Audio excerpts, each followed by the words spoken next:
Welcome to Community Christian Church Online, where we are all about helping people find the way back to God. My name is Nick Cox, and I'm really glad to be here today. We're in the midst of a series called Rooted, where we've been talking about the deep things of our spiritual lives and our faith in God. We've been looking at some of the essentials of what it looks like to live out a deeply rooted Christian faith.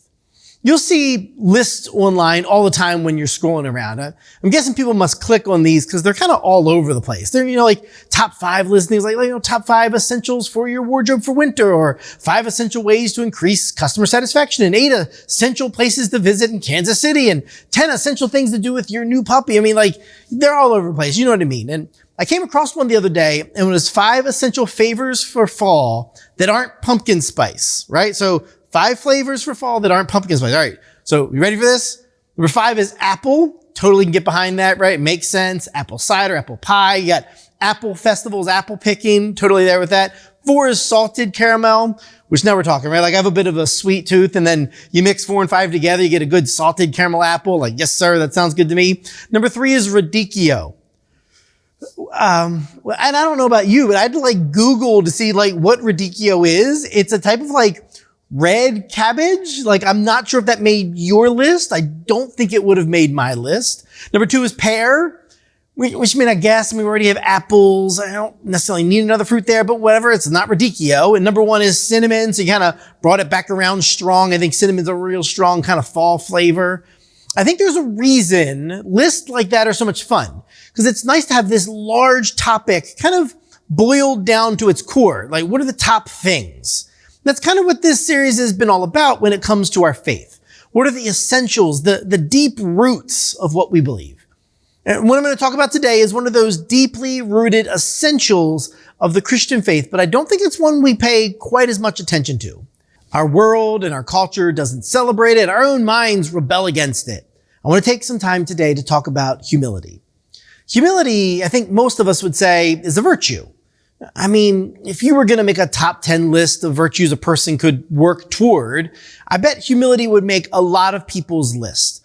But we have to understand that in the ancient world, this simply wasn't the case. Humility simply was not a virtue in the Greco and Roman ethic. In fact, the word used for humility literally meant something like to be crushed or to be debased. It was associated with failure and shame. The way we talk about humility just did not exist as a positive thing in the ancient world. It was something to be avoided. They thought humility of the same way we kind of think about humiliation. And I don't know many people who go out of their way to experience humiliation. There's a collection of writings called the Delphonic Canon from the 6th century BC, and it's considered to be kind of this ancient Greek sum and substance of ethical life. It's kind of like a ethical textbook for ancient Greeks. There's absolutely no mention of humility, let alone the actual word of humility. In its place was philotimia. Philotimia. It's the love of honor. Aristotle, he insisted that honor and reputation are among the pleasantest things that one could contemplate and attain for oneself.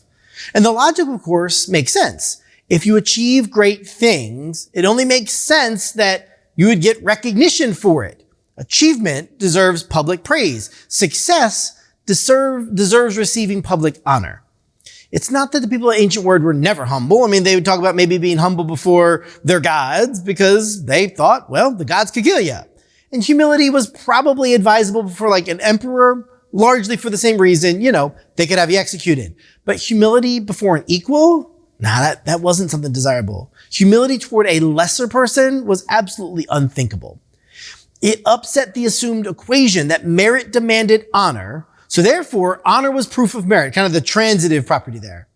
Avoiding honor implied a diminishment of merit. It was seen as shameful. But taking hold of honor due to the merit or abilities of victory was perfectly acceptable. It was taken for granted that those with merit would seek honor due to them. That was the philotimata. This is the world in which Jesus was born and lived and taught, as he was teaching from a very different mindset and from a very different context. When you look at the person of Jesus and read his teachings, you'll see something completely different. Jesus taught how the poor in spirit were blessed, for theirs was going to be the kingdom of heaven. And blessed are the meek, for they will inherit the earth. And to love your enemies.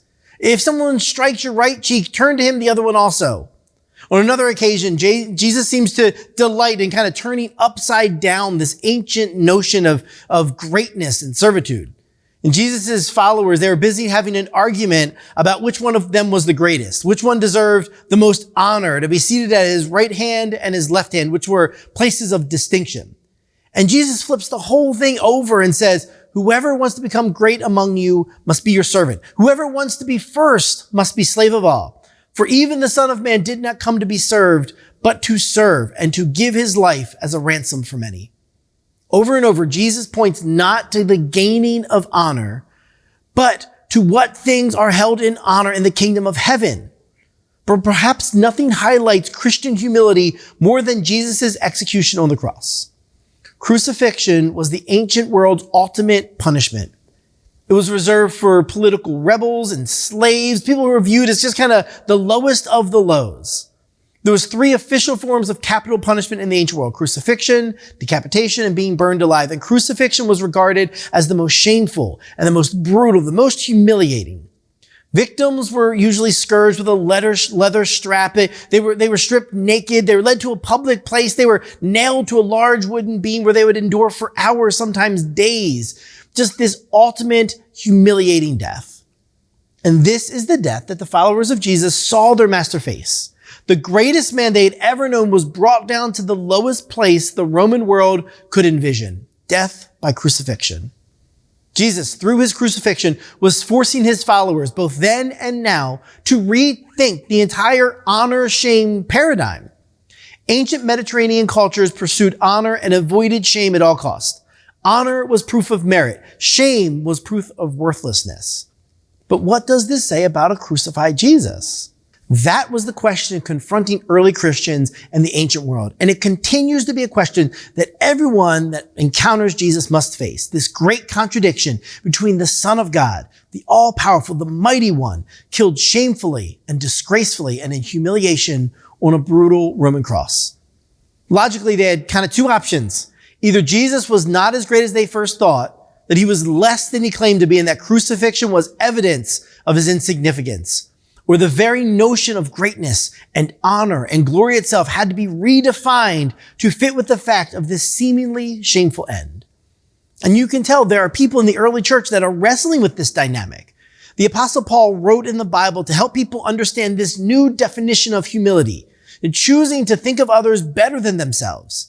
And then he drives the point home by quoting a hymn, a song, presumably one that would have been sung in this church he was writing to in Philippi, that addresses Jesus' humiliation on the cross.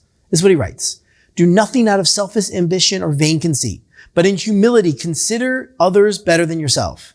Each of you should look not to your own interest, but also to the interest of others. Your attitude should be the same as that of Christ Jesus, who being the very nature of God did not consider equality with God something to be grasped, but made himself nothing, taking the very nature of a servant, being made in human likeness, and being found in appearance as a man. He humbled himself and even became obedient to death, even death on a cross." What Paul is writing here is a humility revolution. In no time in history was humility elevated in this way. Honor and shame are turned on their heads. The highly honored Jesus lowered himself to a shameful cross, and yet, in so doing, became an object not of scorn, but of worship and emulation. In humility, consider others better than yourself. Your attitude should be the same as that of Christ. Honor has been redefined, greatness recast. If the greatest man that has ever known chose to forego his status for the good of others' greatness, it must consist of humble service of all those who follow after him. The shameful place is now a place of honor. The low point is the high point. And you might rightfully wonder, why would we talk about humility in a series about these deeply rooted aspects of our faith? And it's because you cannot understand Christian faith apart from understanding that Jesus himself lowered himself to the deepest depths for us. And we are called as an act of worship and identification with Jesus to do the same thing. And I worry that our world and our culture pulls us in different directions. And I worry, if I'm being really honest, that the current expression of Christianity often forgets that we are called to emulate Jesus in our humility. I think humility is probably the greatest virtue needed in our world today. It has never been easier to become more self-obsessed, self-focused, and right now. One of the early church fathers, John Chrysostom, once wrote, "Humility is the root, mother, nurse, foundation, and bond of all virtue." He meant that it's what all the other virtues are built upon. Without humility, there is no love. There's no forgiveness. There's no courage or any other virtue. Without humility, they simply become mirages of what they were always meant to be. After all, it is the character quality that we learn most from our Savior Jesus, that he came to earth. For think about that, the one person who ever lived who did not need to be humble is the one person who exemplifies humility for all of us. And if a Christian is a follower of Jesus, we need to expect that we would follow him in humility as well. But if we're going to get really good at this humility thing, if we're going to get it kind of deep in our lives, then we have to be really, really clear about what humility is and what it isn't. I think it's possible that some people have been taught or believe some challenging views about humility. First of all, let's take a moment to think about what humility is not. We have to understand that humility is not about denying the gifts, abilities, or talents that we have. I have no doubt that everyone that is listening to this is uniquely gifted by God. Humility is not denying that God has made you the way that he made you. This is not about a smart person pretending that they're dumb or an athletic person pretending that they're clumsy. Actually, if you're pretending to be less than you are, you're probably not using your gifts or your experiences the way God has called you to. Secondly, humility does not mean that you have to be a doormat to abuse. In seeking to be humble, we never say, well, I guess I'm supposed to be lowly, so if someone wants to take advantage of me, I'll just let them. That's not humility. Now, humility might turn the other cheek, but that doesn't take away the pain of the hit, and it doesn't make the hit okay. Humility isn't about hating who you are or how you look or anything about yourself. It's not about believing you deserve to be treated poorly because you do not. Finally, humility isn't about having a lack of direction or desire or ambition. You can be a leader and be humble. In fact, humility is an excellent trait for a leader. It means that when you voice your opinion when someone asks for it, it means asking questions, admitting to failures, seeking help when you don't know how to do something. A humble leader acts with integrity and seeks the good of all people, which often, especially for a follower of Jesus, requires us to go against the flow. And I don't know about you, but I think a lot of us would love to work for a boss like that. But there's a counterforce to humility that pushes back against our desire to move toward humility, and that's pride. I want you to think about it this way. Imagine that there's a part inside of you, like a body part where pride resides, and we'll call it ego. And pride, playing itself out inside of our ego, it's a really tricky thing. And one thing we need to know about ego is that ego is empty. There's this emptiness at the center of human ego, right? The way that we talk about ego getting puffed up or egos getting deflated, right? It's very clear that it's there's nothing at the center of it. It's like a balloon. And we will be tempted to build our identity around something other than God, meaning that we are living the illusion that we can be competent in running our own lives, that we can achieve a sense of self-worth within ourselves, that we can find purpose big enough that we can manage our life without God. And the normal human ego will be built on something, and often it's a temptation to build it on something beside God. See, we're all searching for something that will give a sense of worth, a sense of specialness, a sense of purpose, and we build ourselves on that. Of course, if you try to put something in the middle of that place designed for God, it's going to be too small. It's going to rattle around inside of there. I think we can feel it, that rattling, that knowing that we're filling ourselves with something that's just not big enough, which means that ego is painful. An overinflated ego is painful. Our body physically kind of draws attention when we're hurt. It appears our egos are hurt all the time because it constantly tries to draw attention to itself. It's always drawing attention, concerned about how we look, how we're treated, what we're owed, what we deserve.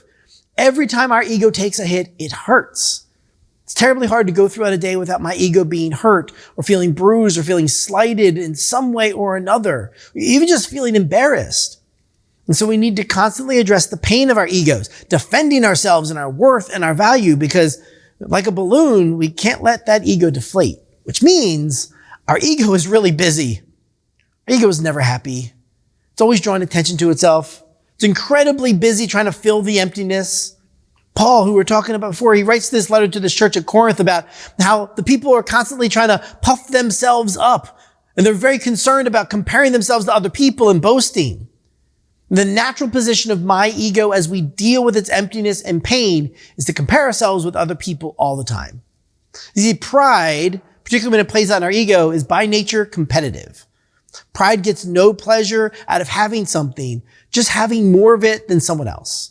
You might get the impression that someone is really proud of being rich or smart or attractive, but it's not really the case. They're proud because they are richer, smarter, better looking than someone else. We know this because when we are in the presence of a person who has more than we have, sometimes we lose the pleasure in what we have. You see this all the time with kids, right? I have 3 kids, 12, 10, and 7. And let's say that I serve my kids ice cream, right? Scoop some ice cream out, throw some chocolate syrup on it, maybe some whipped cream and some sprinkles. Sound good, right? What's the first thing they do? Do they just enjoy it? Are they deeply thankful? Are they as effusive with their praise of my ice cream preparation prowess? Nope. They look at the other 2 bowls to make sure no one has more than they do. And heaven forbid one of the bowls has more than the others. They immediately cease to enjoy what they have and instead focus on what they don't have. Whether we like it or not, humans are comparative in nature, and our ego, that busy, hollow, painful thing that it is, rarely finds pleasure in a thing itself, only in being better and more than someone else. Which makes ego very fragile.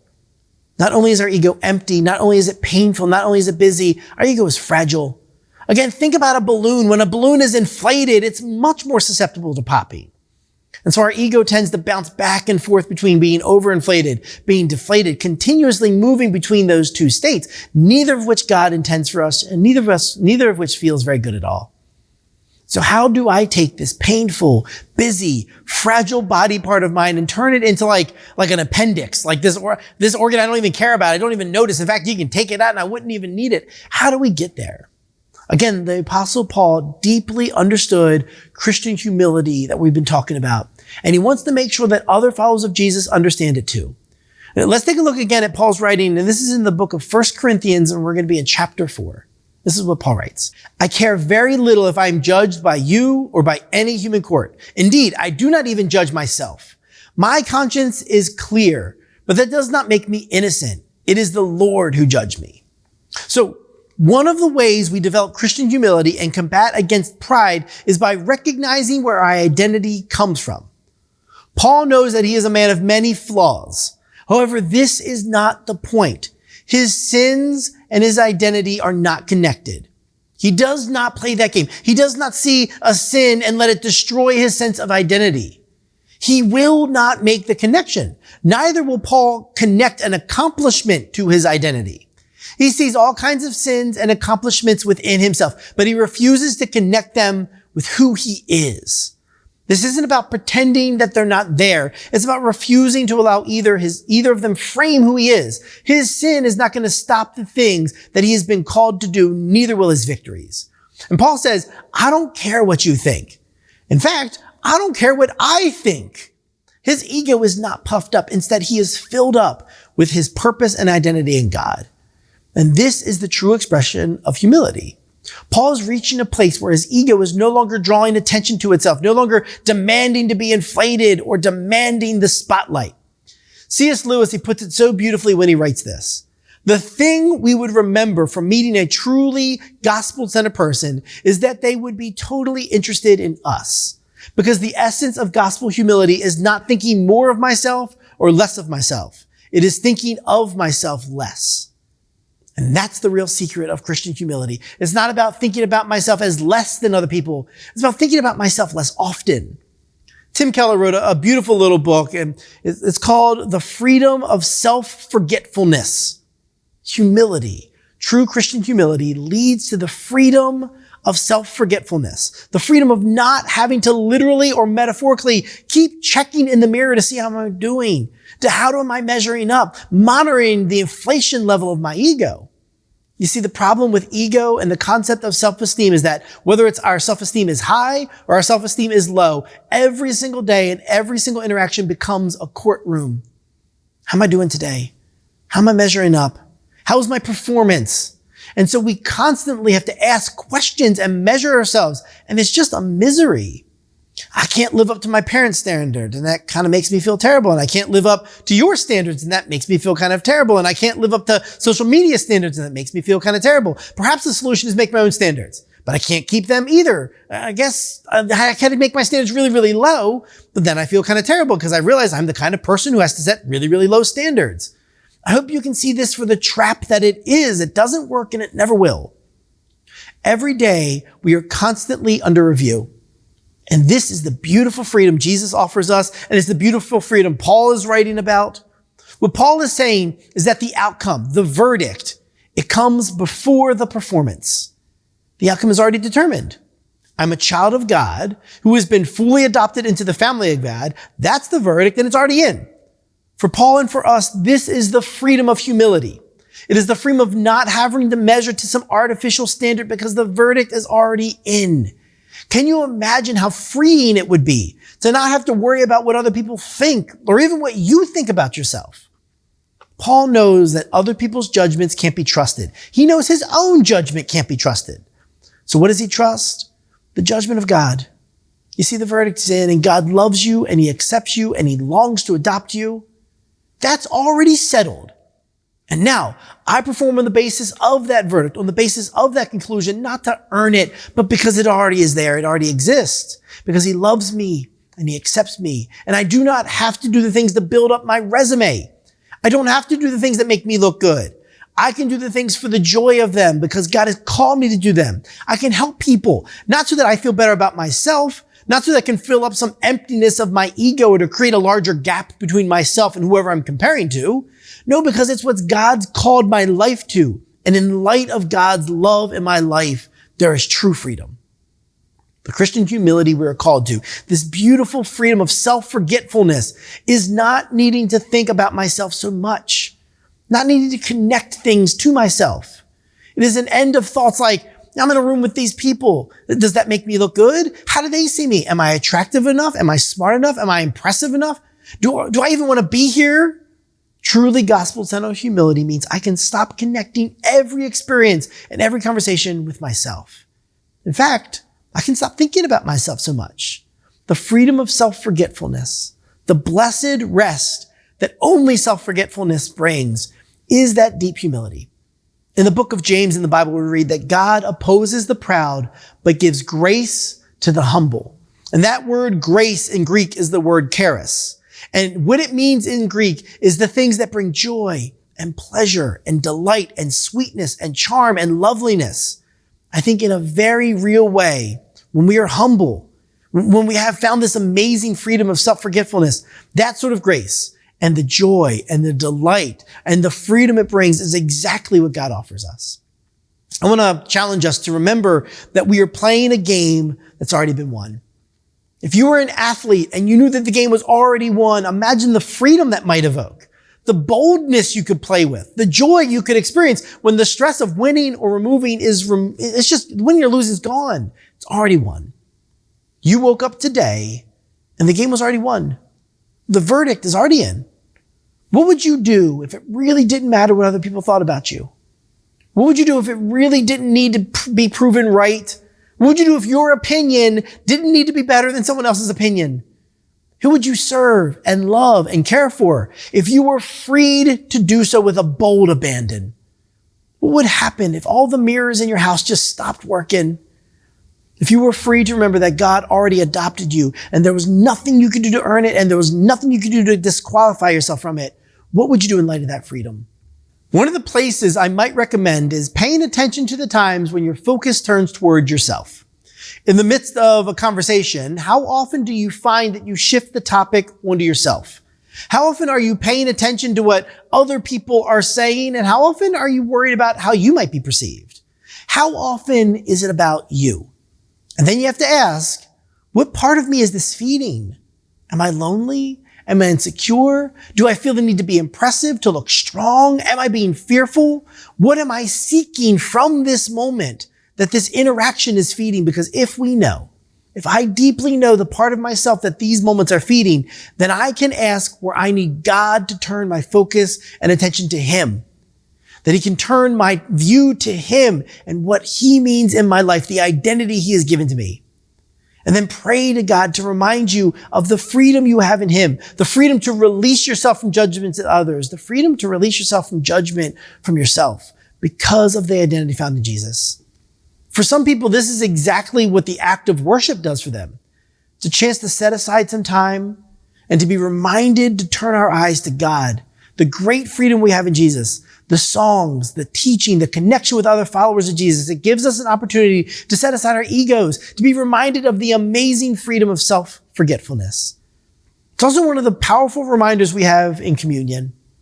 In communion, we remember the sacrifice of Jesus made on the cross, the humiliating death of the all-powerful God that sets us free and that tosses on its head the need to chase our own honor.